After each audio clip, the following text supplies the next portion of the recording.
She showed him her FBI badge. He pulled a gun and laughed. 2 minutes later, he was the one in cuffs. Danielle Riggins pulled her car into a Shell station just off I-75 in Macon, Georgia. It was almost midnight. The yellow glare of the overhead lights washed her black Ford Fusion in a tired, flickering haze. She twisted the key to silence the engine and slumped back in her seat for a moment, massaging the bridge of her nose. It had been a 14-hour surveillance shift, and every part of her body begged her to clock out, get home, and collapse. She wore jeans and a loose gray hoodie. Nothing about her screamed federal agent at a glance. Her FBI badge was clipped to her belt, partly hidden by her hoodie. She kept it visible enough to avoid problems if someone happened to notice. But Macon wasn't the kind of town where you expected problems from your own side, or so she thought. The station was almost empty, except for a red pickup truck idling at the far end by the air pump.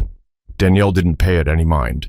She grabbed her debit card, ready to fill up and get moving, but then she saw flashing blue and red lights strobing across the rearview mirror.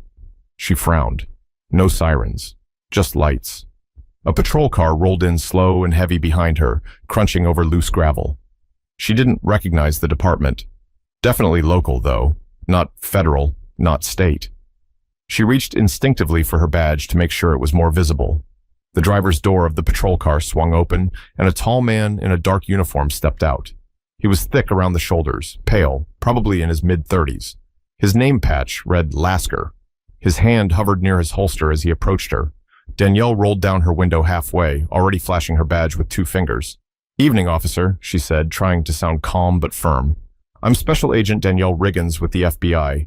What's the issue?"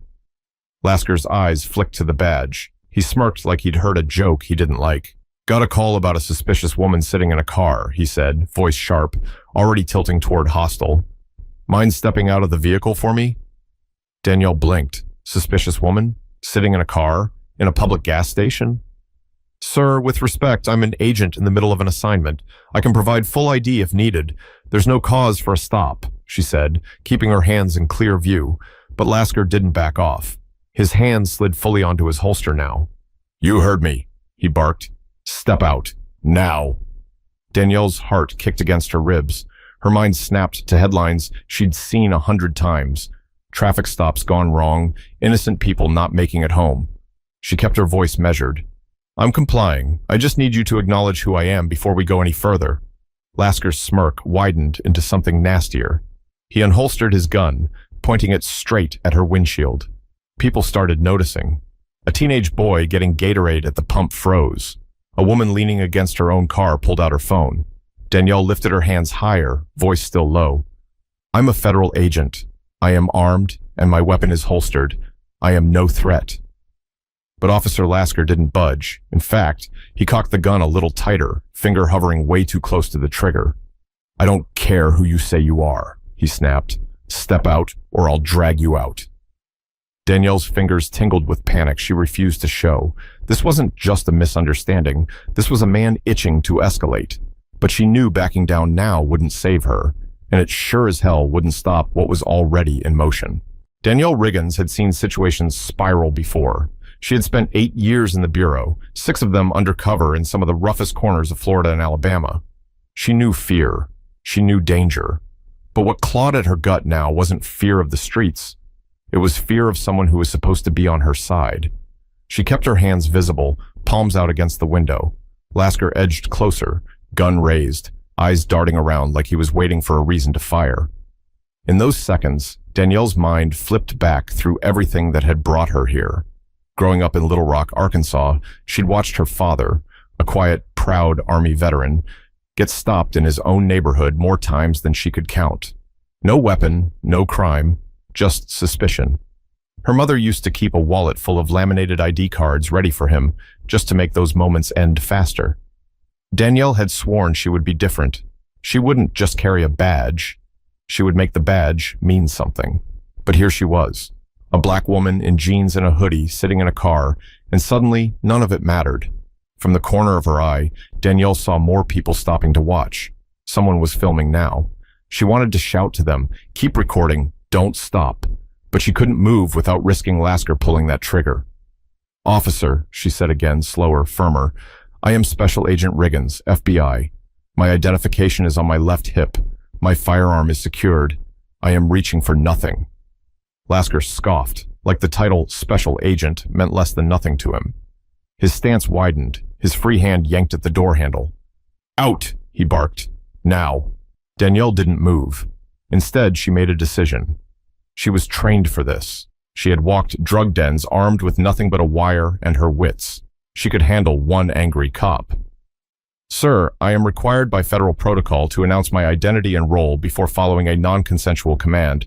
You are escalating a lawful identification into a wrongful detainment," she said, the words steady, clipped, straight from the Bureau's handbook.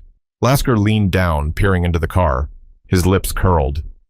"You think flashing a fake badge and some big words makes you special?" he said. "You're just another liar trying to play the system." Danielle's chest tightened, but she forced herself to stay still. She didn't blink, didn't twitch. This wasn't about protocol anymore. This was about survival. But deep inside, she knew that surviving tonight would take a lot more than words, and this man had already decided who he thought she was. Lasker's face twisted, and without another word, he yanked open the car door with his left hand, still keeping the gun aimed in his right. The cold air hit Danielle like a slap. She raised her hands even higher, slowly shifting her legs out of the car, every move exaggerated to show she wasn't reaching for anything. "I'm exiting the vehicle as ordered," she said, voice clear, carrying just enough to be heard by the growing crowd. "I am complying." Lasker didn't acknowledge her. His eyes darted down to her belt, where her badge gleamed under the station lights. "You think you're slick?" he said, voice dripping with contempt. "Got yourself a shiny little toy off the internet, huh?" Danielle didn't respond. She knew better than to argue. She simply stood there, arms raised, heart hammering against her ribs so hard it hurt. The woman filming muttered something to the guy next to her, something about it being obvious she was a Fed, but Lasker didn't seem to care. He circled Danielle like she was prey, then reached forward with one hand and ripped the badge off her belt. The badge clattered to the pavement. "Fake," Lasker declared, loud enough for everyone to hear. His grin stretched so wide it looked painful. "Thought you could fool me?" Danielle kept her face neutral, but inside, a wave of nausea churned. He didn't believe her. He didn't want to. He wanted her powerless. She risked a glance at the gas station clerk behind the glass. The man, mid-40s, heavy-set, wearing a faded Braves cap, was on the phone, calling 911, maybe. Maybe someone else had seen enough to understand this wasn't right. "Officer, please," Danielle said, carefully pronouncing each word. "You are interfering with a federal operation. I am requesting immediate contact with your supervisor." Lasker snorted. "You're not in charge here," he sneered. "You're not anybody." He shoved her back against the side of her car with one hand, patting her down rough and fast with the other. His grip was brutal, yanking at her pockets, her waistband. Danielle flinched, but didn't resist. Resisting would get her shot. Resisting would give him the excuse he was dying for. "You're shaking," he said, smirking, patting her down again for effect. "Scared, huh? Should have thought about that before lying." A couple of kids in the crowd shouted something, too far away to make out. More phones were up now. Danielle prayed someone was smart enough to stream it live, because if something happened to her tonight, someone needed to have it on record.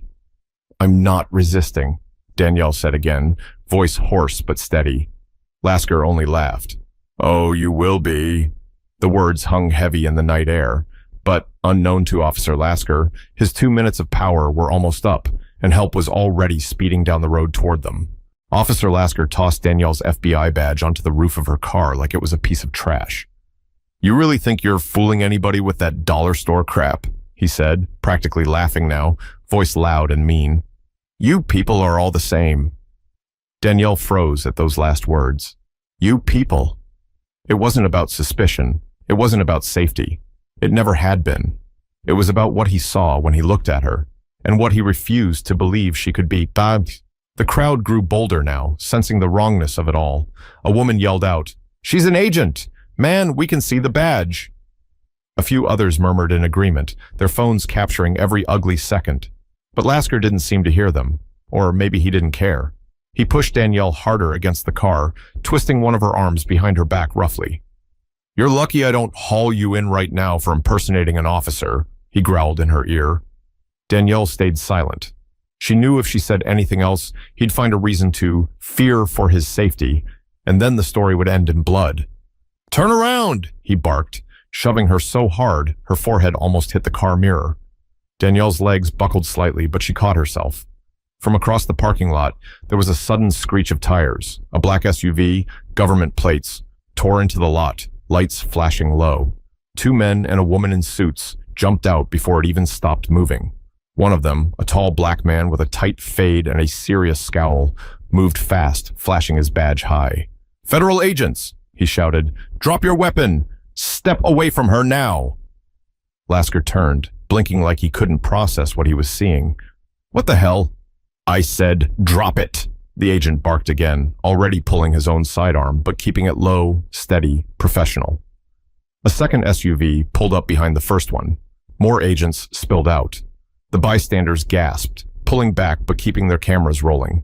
For the first time that night, Officer Lasker hesitated. His hand twitched. The barrel of his gun dipped a little. Danielle stood there, breathing hard, watching him fight with the reality he couldn't deny anymore. But even as he finally started to lower his weapon, Danielle knew this wasn't over yet. It was only just beginning. Officer Lasker's mouth opened like he wanted to argue, but nothing came out. He finally lowered his gun, the barrel clinking awkwardly against the side of his holster as he tried to resecure it. The federal agents closed in fast. The lead agent, Agent Marcus DeWitt, kept his voice sharp and loud enough for the cameras recording every second. You are hereby ordered to disarm and step away from Special Agent Danielle Riggins, he said, pulling a set of flex cuffs from his belt. Failure to comply will result in immediate use of force. For a second, it looked like Lasker might fight it. His hand hovered at his hip, his eyes darting toward the crowd, toward the agents, toward Danielle, like he could still somehow twist this to his advantage. But then he saw it. The agents surrounding him weren't just random suits. They knew exactly who Danielle was, and they weren't about to let him play the hero in a story he wasn't supposed to be in. Agent DeWitt gave him no more chances. In 2 quick strides, he grabbed Lasker's wrist, twisted it behind his back, and snapped the flex cuffs into place. Lasker stumbled forward with a grunt, his face burning red. You can't arrest me, he barked, straining against the cuffs. I'm a cop. I was doing my job. You detained a federal agent without cause, pulled a firearm without lawful justification, and obstructed a federal operation, DeWitt said calmly, like he was reading from a manual. You're under arrest, pending full investigation. The crowd erupted, cheers, shouts. A couple people laughed, a harsh, bitter sound that carried all the way across the gas station lot. Danielle leaned against the side of her car, finally letting herself breathe. Her knees trembled from the adrenaline still surging through her, but she forced herself to stand tall. She wouldn't give Lasker the satisfaction of seeing her broken. One of the agents, a woman with close-cropped hair and quick hands, picked up Danielle's badge from the roof of her car and handed it back to her with a quiet, "We've got you." Danielle nodded, blinking hard against the burning in her eyes. Lasker kept shouting as the agents led him toward one of the black SUVs, but nobody was really listening anymore. The narrative he thought he controlled had slipped away from him, and the cameras caught every second of it. But even with Lasker cuffed, Danielle knew the real battle wasn't just about one night at a gas station. It was about a much bigger fight that would take a lot longer to win. The gas station lot cleared slowly after that. Some people hung around, still filming, hoping to catch one last moment. Others simply shook their heads and left, talking low among themselves about what they'd just witnessed. Danielle sat on the curb, her hands steady now, but her mind racing. Agent DeWitt crouched beside her, keeping his voice low and gentle. You did everything right, he said. You stayed calm. You survived. Survived. That word hit her harder than anything else had tonight. In the bureau, they drilled you on survival, tactical awareness, threat assessment, split-second decisions. But nothing prepared you for the exhaustion of surviving while being seen as the enemy by the people who were supposed to be allies. She nodded stiffly, tucking her badge back onto her belt where it belonged. Across the lot, Lasker sat slumped in the back seat of one of the federal SUVs, head down, no more fight left in him. His radio squawked uselessly on the ground near the curb where it had fallen during the scuffle. A local sheriff's supervisor had finally arrived. a stocky man with thinning hair and deep lines etched into his forehead. He didn't even try to defend Lasker, just shook his head, murmured something about pending investigation, and agreed to take custody once the feds finished paperwork. Danielle watched it all with a strange, hollow feeling in her chest. There would be reports, hearings, maybe even charges if the Bureau pressed hard enough. The body cam footage would be pulled, dissected, broadcasted on the evening news until people picked sides, those who saw her as the victim and those who would still find a way to blame her. She knew the cycle too well, and she was tired. But when Agent DeWitt offered her a ride back to the field office, she shook her head. "I'll drive," she said quietly. I need to finish the day on my own terms." He hesitated, then gave a small nod. Danielle climbed back into her car, hands steady on the wheel. She pulled out of the gas station lot without looking back. She didn't need to see Lasker again. She didn't need to see the crowd. She had survived. And tomorrow, when the world saw what happened, maybe someone somewhere would believe her story. Not because it made the news, but because they knew it could have been them too. But as she merged onto the highway, Danielle knew survival wasn't the victory. Living with dignity was. And that's exactly what she intended to keep doing.